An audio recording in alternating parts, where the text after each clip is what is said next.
Durante el siglo VI antes de nuestra era, el mundo griego fue testigo de la vida de un intrigante individuo, Epiménides de Creta. Para los manuales convencionales de historia, será nombrado filósofo y poeta de la edad oscura del mundo heleno, conocido por su famosa paradoja que posteriormente nombraremos. Pero si indagamos más profundo, encontraremos en este sujeto un aura mucho más misteriosa e inquietante. Vidente, purificador, profeta, mago ceremonial, político, legislador, sabio. Hoy en La Nación Mística vamos a conocer su historia y los extraños mitos que la rodean.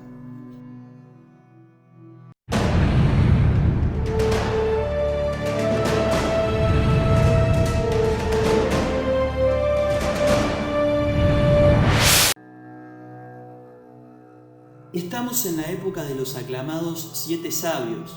Si bien Epiménides no integra el selecto grupo de los 7, algunos eruditos le conceden el rótulo de sabio canónico, como uno de los originales.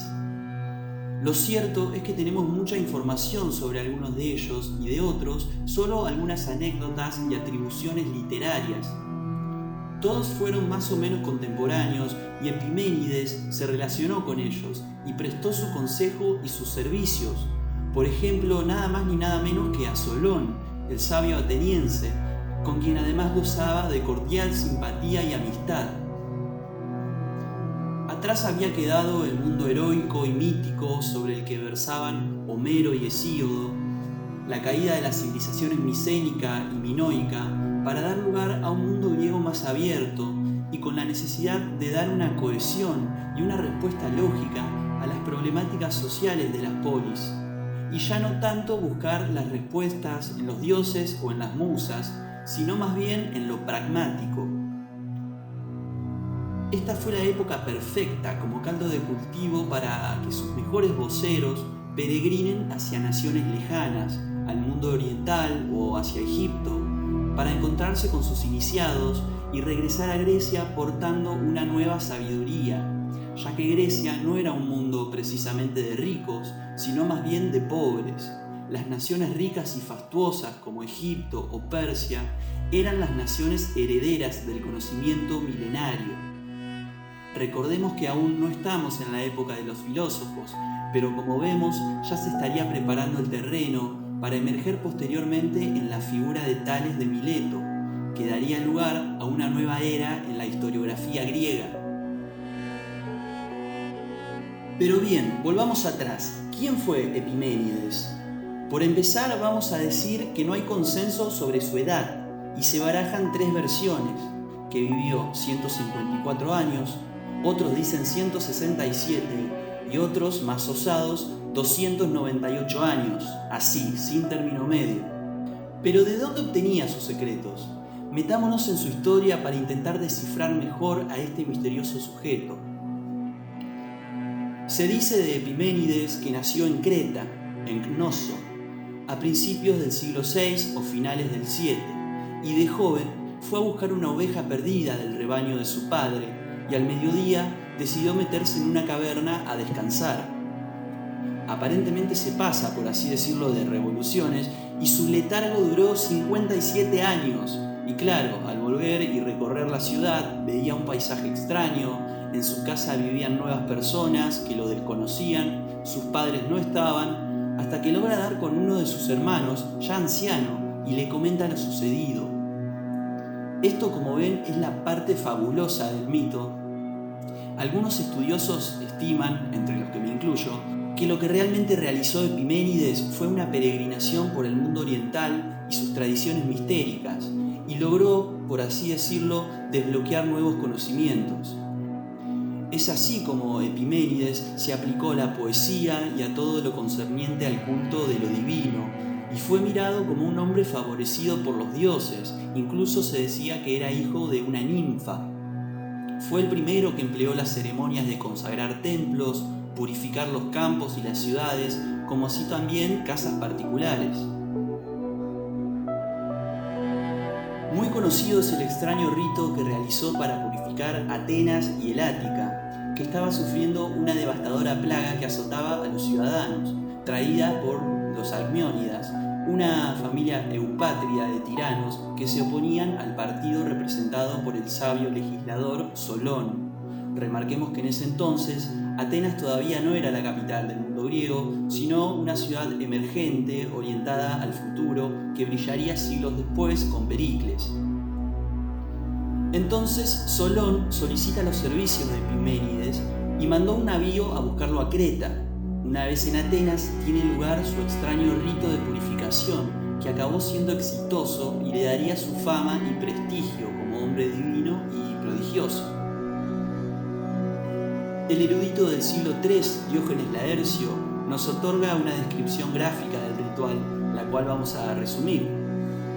Epiménides solicitó que se le llevaran muchas ovejas negras y blancas, las cuales debían estar saludables y vigorosas, y las llevó al aerópago y allí las liberó, dejándolas ir por donde quieran, pero mandó a que se siguiesen sus pasos y que se inmolase a través de rituales cada una en honor a una deidad distinta, en el primer sitio en que parasen a descansar. Las órdenes de Epiménides fueron rigurosamente obedecidas y desde entonces, a la mañana siguiente, cesaron las enfermedades y las apariciones. Por esta razón, se veían en Atenas altares consagrados a dioses cuyos nombres eran ignotos o desconocidos para los griegos, menos para Epiménides, que reservó dicho conocimiento. Se hizo muy amigo de Solón y contribuyó en gran medida al establecimiento de sus leyes.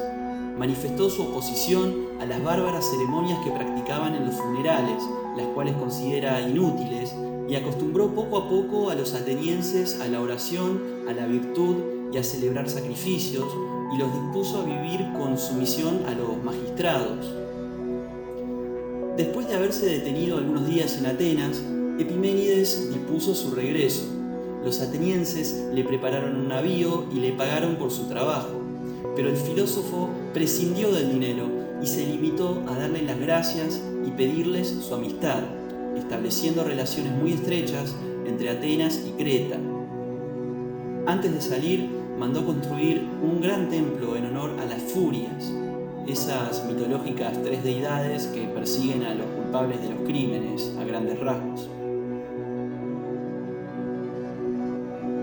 Se menciona a Epiménides como fundador del orfismo, una corriente religiosa que, al poseer elementos propios de los cultos mistéricos, se le suele denominar también como misterios órficos, una religión asociada a Orfeo, el trágico viajero que portaba la lira en la nave de Jasón y sus argonautas, y quien es considerado maestro de los encantamientos y los sortilegios.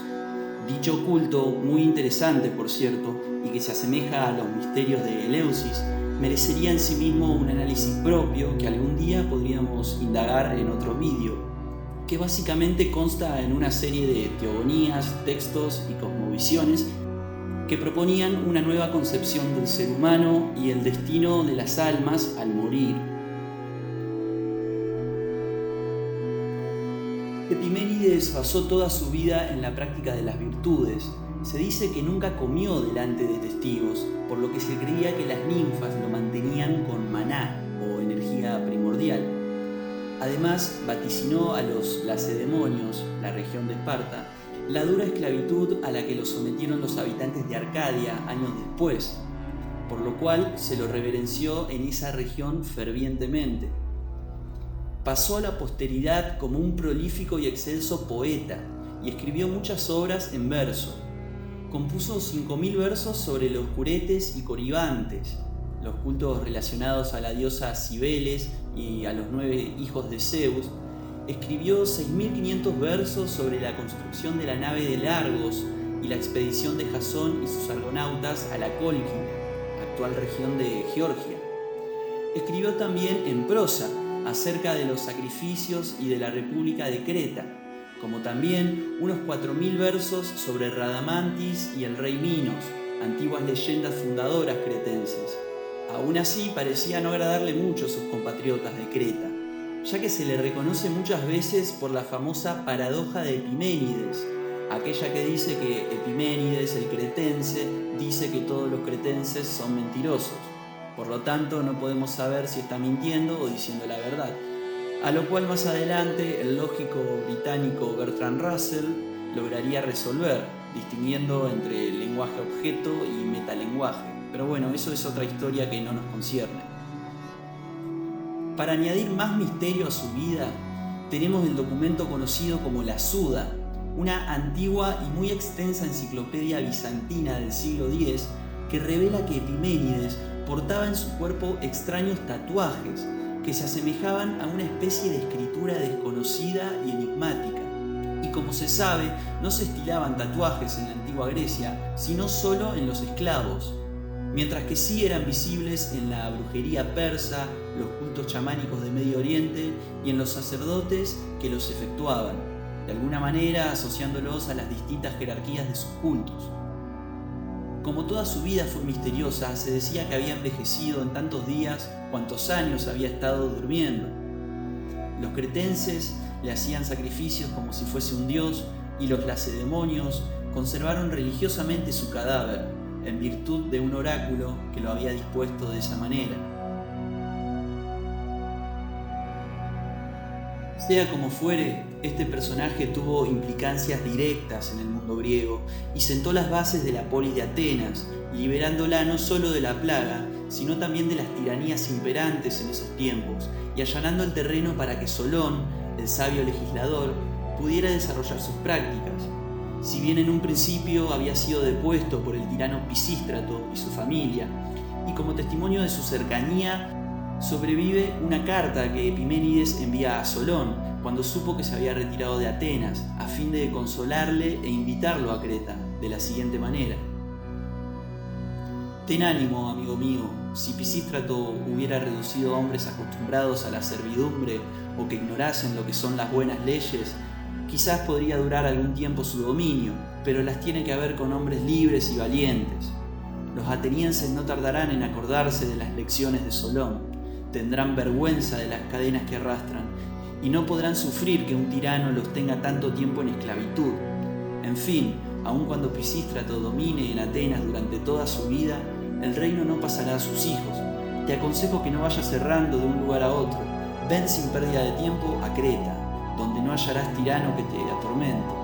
Si los amigos de Pisístrato te encuentran en alguna parte, como es muy posible, no dudes que se vengan de ti.